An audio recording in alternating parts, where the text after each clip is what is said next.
Assalamu alaikum.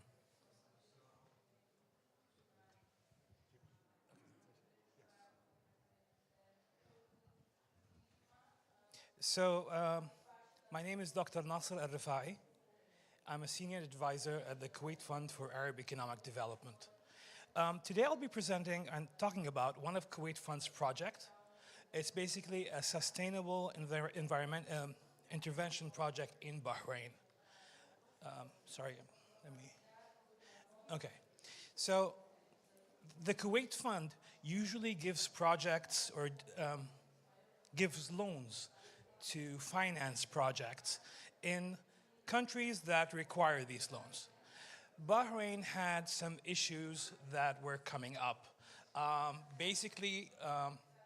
They had scarcity in irrigation water. They didn't have enough water to use for irrigation because the underwater reservoirs were becoming too saline. Salt was increasing in underwater reservoirs and it's not being usable. Their second issue was the sea was getting polluted because of the wastewater. Waste was being dumped in the sea because that was the easiest way to do it.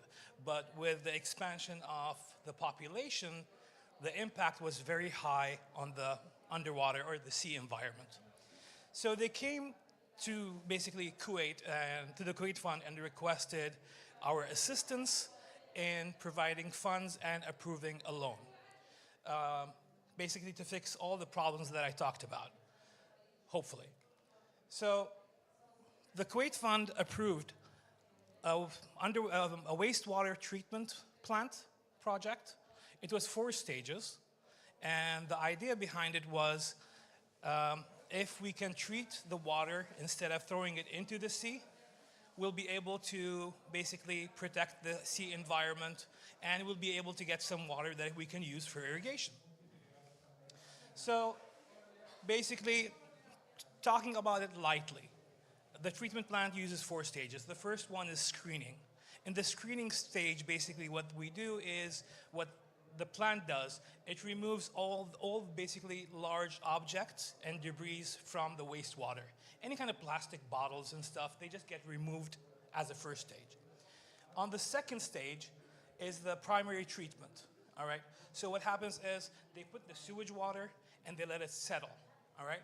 What happens is basically the heavier solids, they go to the bottom, oils, they go to the top, and the water, the leftover sewage water is like in the middle.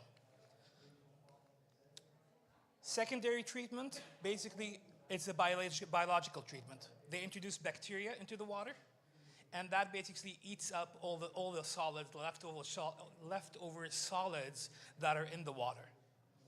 Fourth stage is basically adding chlorification and making sure the water comes out usable. So by doing that, they treated all of the sewage water, and created water that is usable.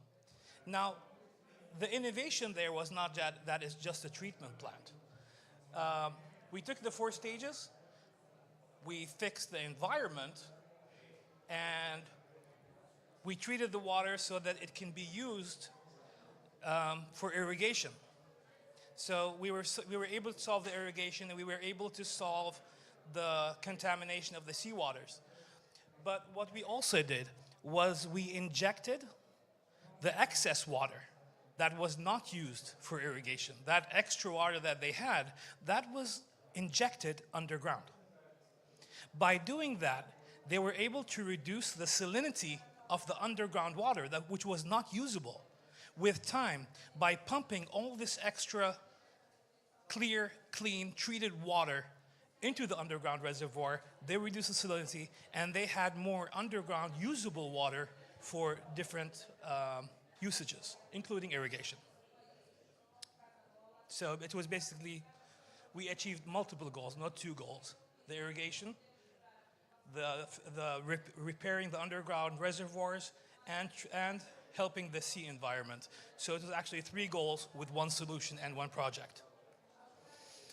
So this project basically aligned with the SDGs, the 17 global goals, goal number 6, which was clean water and sanitation. The Kuwait Fund, in its mission, it always tries to create and finance these projects that help develop the economies and the environment and basically develop countries. We help the countries develop themselves. And we always make it an important goal, or important step, that any project that we try to finance, we look into the environmental impacts. And we try to do what we did with this, where we find extra solutions, extra steps that we can take in order to achieve better goals. This project was completed, and it did achieve its goals. There was issues, like any project that you could face, there was issues. Once they started it, they realized that there was some contamination of the underground water, because the water treated, there were some issues with it, and they fixed it very fast. They basically put sensors to check all the water that's coming out, not just straight away pump it underground. And they added more clarification to the water in order to make sure no more contaminations happens. So that's basically the project that I wanted to talk about for the Kuwait Fund. It's one of many. The Kuwait Fund tries to finance these environmental friendly green projects, be they irrigation of desert areas, be they treatment plants, be they hydropower. The first hydropower project done by the Kuwait Fund was in the 70s. And right now we are going towards many solar power.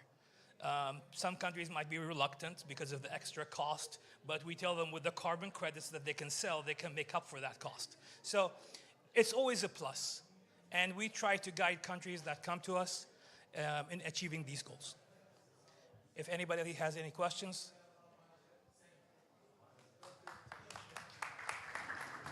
Yeah, thank you, Dr. Nasser. Inshallah, we will be having the panel discussion session after we finish all the lectures. We would like to welcome نرحب معالي وزير المالية في دولة الكويت سيد فهد الجار الله. حياك الله معالي الوزير.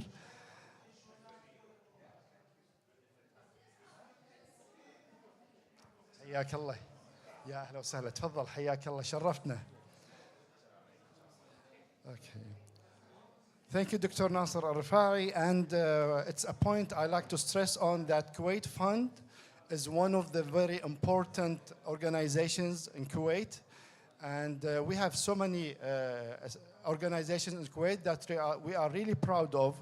And among those organizations is Kuwait Fund, where it provides fund for many parties all over the world and helping them achieve sustainable development. And we are happy today to listen to a lecture with one of the projects that Kuwait Fund funded in one of the countries in the region, which is the Kingdom of Bahrain. Following to Dr. Nasser's presentation, I would like to invite